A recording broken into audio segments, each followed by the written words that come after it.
Hello, this is Lady Boulay, and I hope you're having a beautiful day. Thank you for your support. Thank you for subscribing to the channel. Thank you for your comments, and thank you for your thumbs up. Thank you for all you do to support the channel. And yes, we are commanded to love one another, whether we want to or not, or whether we agree with each other or not. And today, this is a very interesting title. The world is calling our bluff. Whenever we threaten to step back from sports, from institutions, from businesses, the reaction isn't fear. It isn't negotiation or even curiosity. It's dismissal. It's confidence that we won't actually do it. And that confidence says something deeper about how the world views our power.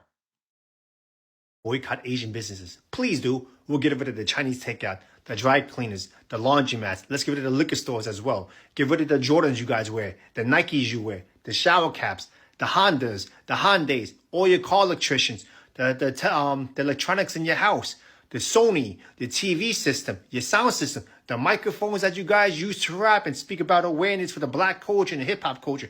Where do you think that's made in? That's made all in Asia. And here's another thing for you guys. You guys want us to leave the neighborhood so bad? Oh, Asian people are not neighborhoods? He goes on to list all of the things that are made in Asia that we use. But I have news for him. We had all of those things before the United States started bringing them from Asia. Because as Donnie will say later in this particular video, the reason that people buy from the Asians is because they're cheap.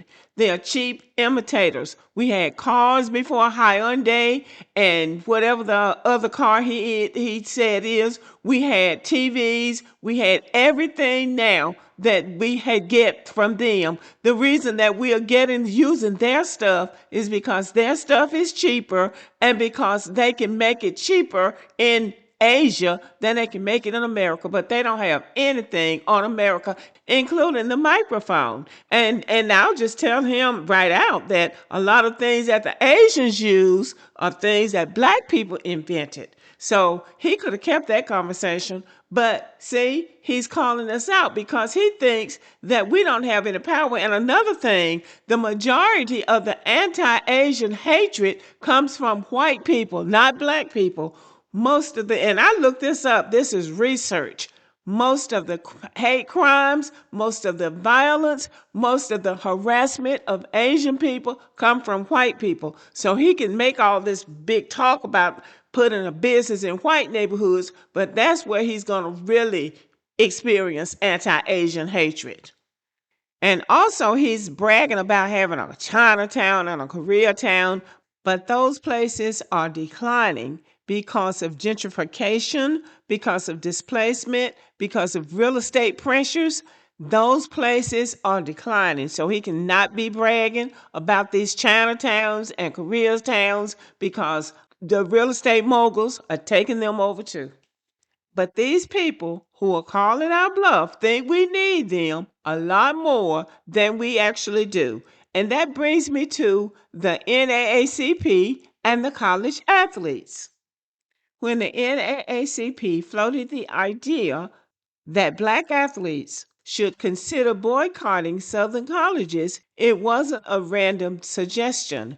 Black athletes are the backbone of college sports, especially in the South.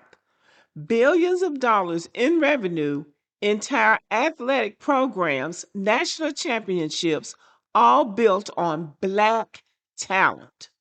So you would think that the idea of losing that talent would shake the table, but instead a white sportscaster shrugged and said, "Go ahead."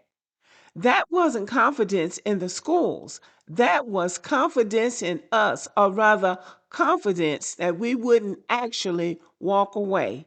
It revealed something uncomfortable.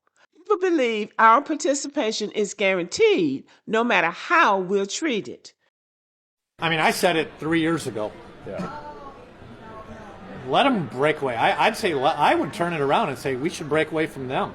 Let them go, but they have to go in all their sports and see how fun it is to play baseball and softball and track when it's just the 20 of you, and that's what I think we should do. But I'm one person, and You know, that's probably a little more draconian.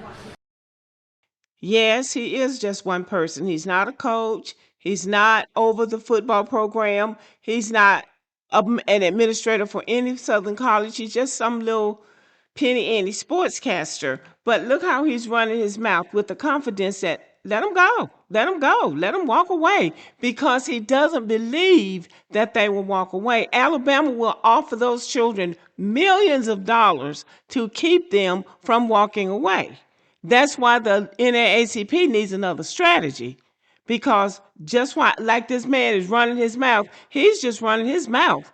But the people who run those schools know that they need those black players. But here again, you have somebody calling our bluff. Black Americans are one of the most influential cultural forces on the planet. Our talent drives sports. Our creativity drives entertainment. Our dollars drive entire industries. But influence without boundaries becomes exploitation. And the reason people keep calling our bluff is simple. They don't believe we'll ever actually walk away. They think we'll keep showing up even when we're undervalued. They think we'll keep spending even when we're disrespected. They think we'll keep performing even when we're taken for granted. See, what has to happen is that we have to realize our power. We aren't there yet. Every time Black Americans call for a boycott, it makes a difference. And each time it gets worse and worse for the people who are being boycotted. That's why they're talking. And eventually they will understand where we're coming from. And sometimes they learn that the hard way. Remember this? Give people who are making $100,000 or less as a family a tax credit, which will benefit and uplift 60% of black families who are in poverty. So by default, it affects black families, but there's not a particular policy for African Americans that you would explore. But no, if you look at the reality of who will benefit from certain policies, when you take into account that they're not starting at the same place and they're not starting on equal footing, it will directly benefit black children, black families, black homeowners, because the disparities are so significant. So if we focus on the specific issues that have resulted in the greatest disparities, and we understand that that's part of why we're doing it. Listen, the reality also is this: any policy that will benefit black people will benefit all of society. Let's be clear about that. Let's really be clear about that. So I'm not going to sit here and say I'm going to do something that's only going to benefit black people. No, because whatever benefits that black family will benefit that community and society as a whole in the country, right? And that was taken in 2020 when she first had the idea to run for president. And she aborted that campaign, but she came back in 2024 and ran against Donald Trump.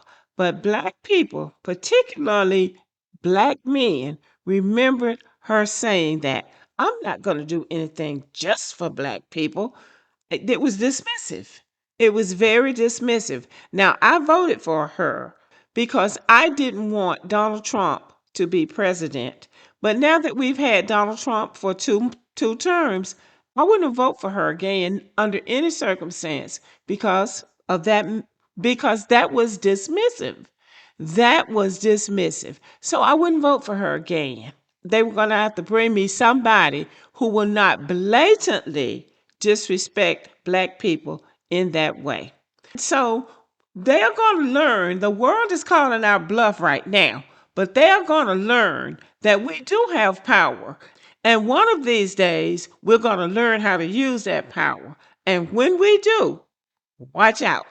Okay, y'all, let me know what you think about the video and have a good day.